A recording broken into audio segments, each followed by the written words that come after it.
So day 6 of the invasion, and it's clear that Russian President Vladimir Putin is now getting impatient. That's why troops are slowly inching closer and closer to the heart of Ukraine, to the city of Kyiv.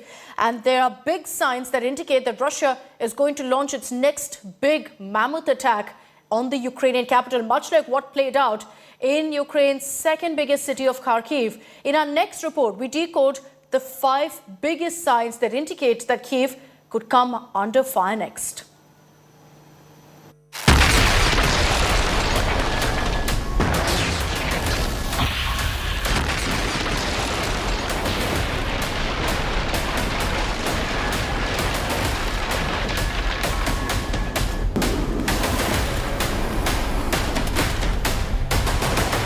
Russia is closing in on the Ukrainian capital.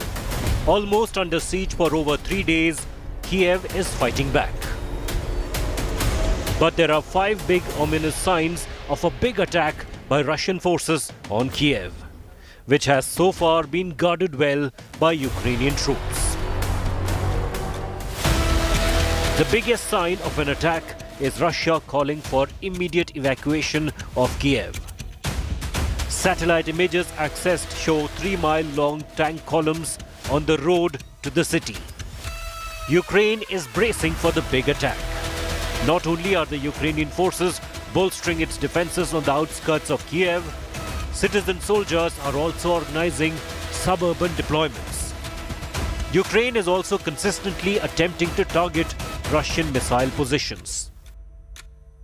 The deployment and movement of Russian forces indicate President Vladimir Putin wants to get his hands on Kyiv as soon as possible. But why is Putin chasing the city? Kyiv is the power center and capital of Ukraine. Ukrainian President Volodymyr Zelensky also resides in Kyiv, and his last video traces him to the city. Putin hopes to install a Kremlin-friendly government in Ukraine once his forces take over the capital. Lastly, Ukraine's major military installations are spread around the city. While the first 5 days of attacks proved the war is not going to be a walkover, Russia is not backing down.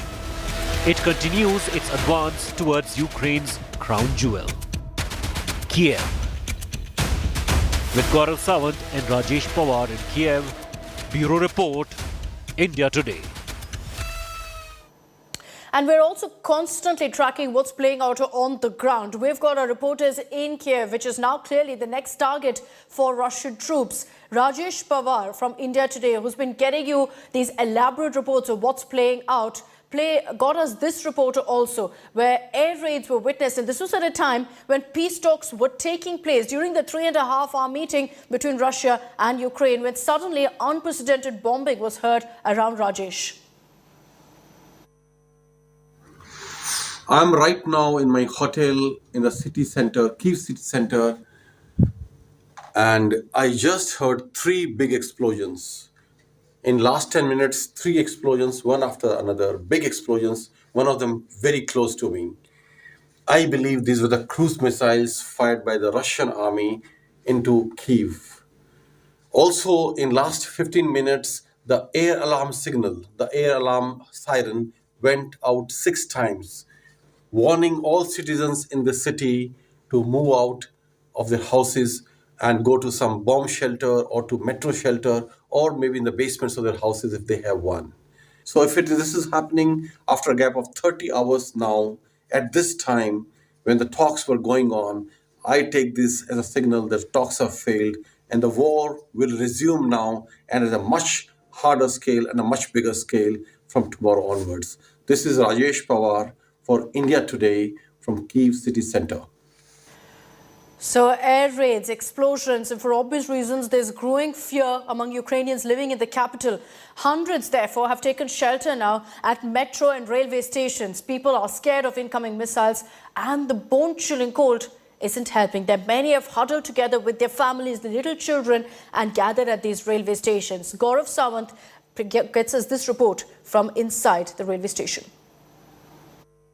With air raid sirens going off in the middle of the night, there is fear and there is panic on the streets of Kyiv, and hundreds hearing the the sound of those blasts and the thuds are taking shelter at the Kyiv railway station. There is tremendous panic as people in thousands attempt to leave the Ukrainian capital Kyiv. The situation this time is extremely tense here.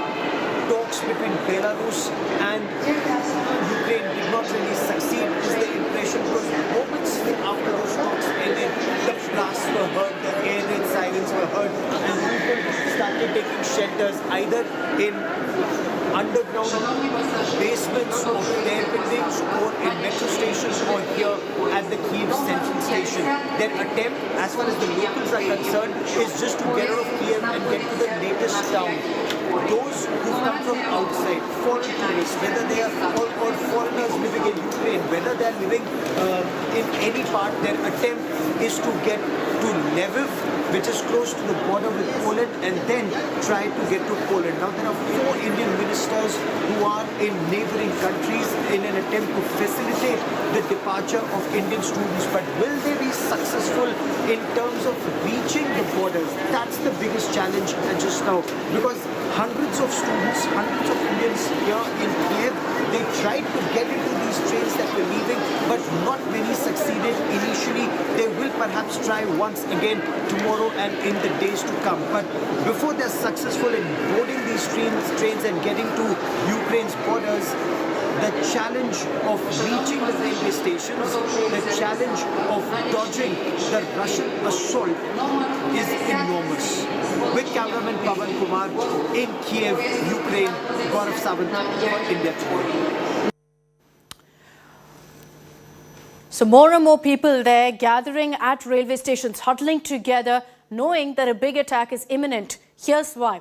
These satellite images pretty much spell how Russian troops are now gathering in large numbers to storm into Kyiv. I want to run you through exactly what these are. Now you see this particular area, stay with me, this entire line here is of, in fact, Russian army vehicles. This massive convoy stretches for about 64 kilometers in all. And this convoy is protected by artillery cover as well. You can also see that these assault vehicles at this particular lane, you see people, some vehicles coming in from there.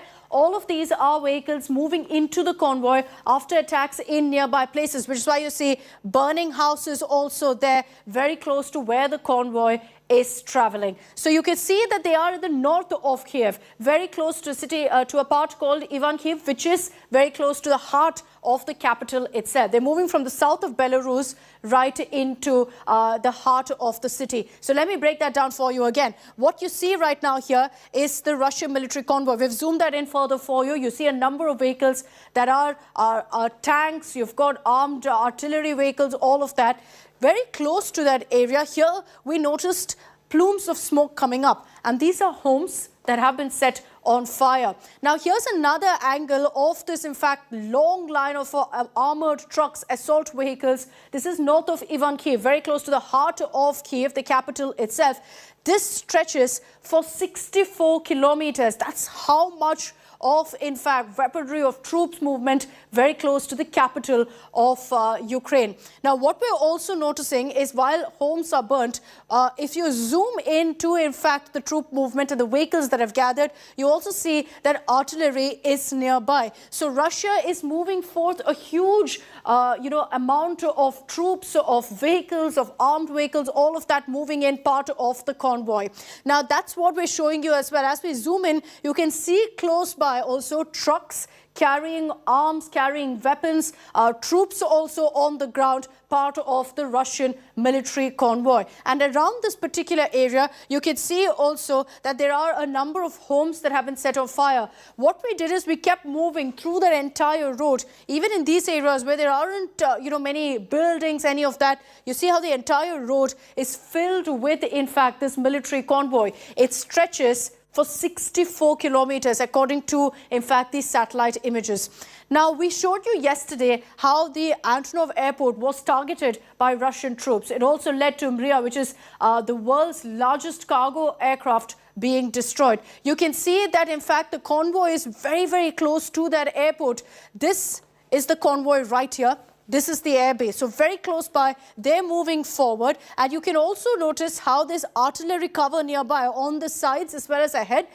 You've got artillery cover being provided for this convoy to ensure nobody can attack this entire 64-kilometer long military convoy.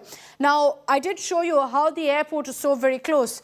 While you see this entire stretch of military vehicles, this road that was leading to that particular airbase, you see more vehicles, assault vehicles coming out of there and again joining into this convoy. So you're essentially seeing the military convoy coming together there at this particular point. And what's also important to highlight here in the satellite images we've seen is that there are several villages around Ukraine where there's huge deployment of Russian troops. These are Russian vehicles, they are army vehicles, all gathered in one particular village. And we're being told, going by the kind of satellite images that we've seen, that many villages in Ukraine have this kind of a situation of Russian troops, of Russian vehicles on the ground there. We're going to continue to analyze all the latest satellite images because it gives you a sense of exactly how Russian troops are planning their next move, exactly what their next strategy is. Now, amid heavy explosions, shelling, attacks, particularly in residential areas, as you also saw in these satellite images, Kyiv residents have pledged to join the force of resistance, showing up at local civil territorial defense centers to get enrolled. And as you see on your screens there, to receive arms. Volunteers have gathered in large numbers to seek military training to protect their motherland. Even as the escalation, the war grows bigger, Ukrainians are uniting to intensify their fight back. They're saying that we will fight with all we have for our country.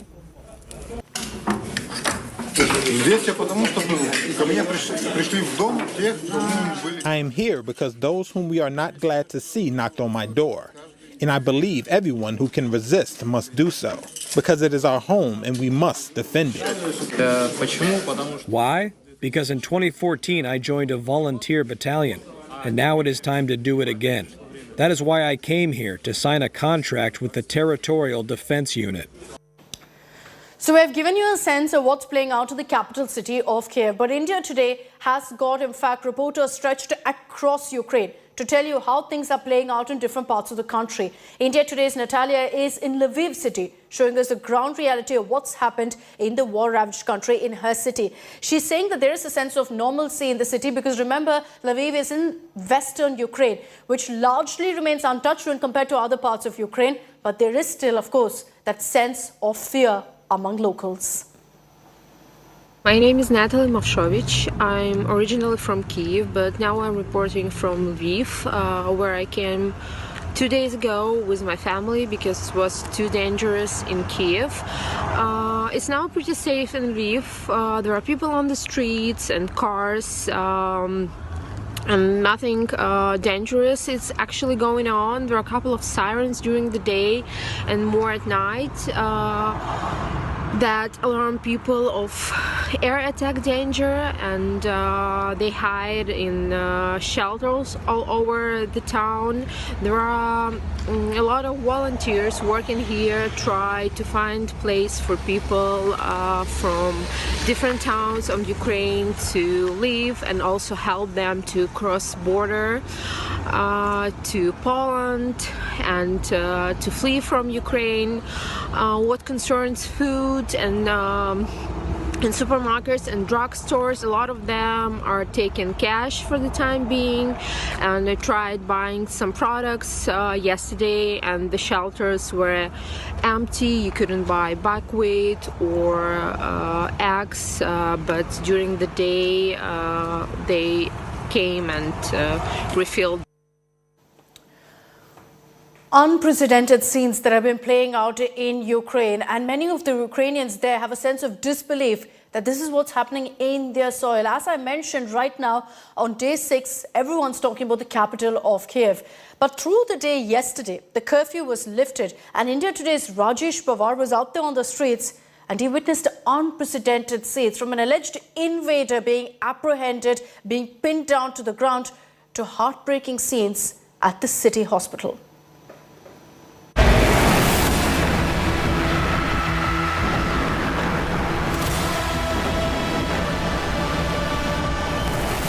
If you can see me, if you can see there, These are all the foreign journalists from almost 25 to 30 countries, which have been brought here in 4 different buses by the Ministry of Defense, and to show them certain locations like hospitals where people are admitted, children are admitted. See this guy? Y es la policía acaba de hacer un control y acaba de detener con armas en sus manos a un grupo de personas. No sabemos qué es lo que empujó a esta situación. Lo que sí sabemos es que es una situación muy tensa. Estas situaciones. Could you see this? Could you take it on video? Yeah, we got all of that. We got all of it live, Rajesh, here on India Today. So what I'm going to show, look at this, the crowd of foreign journalists, everybody crowded around. They thought this guy is a Russian militia, civilian Russian militia, and they pinned him on the ground, and look at the reaction of the press here.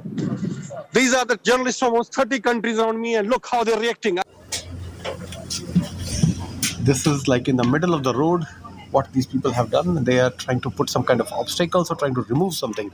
They are putting obstacles here so that this road could be denied in case of an invasion. So the road could be denied in case of an invasion. These are heavy concrete blocks being placed, which will also serve as a kind of probably anti-tank obstacle. Tanks can't go over them.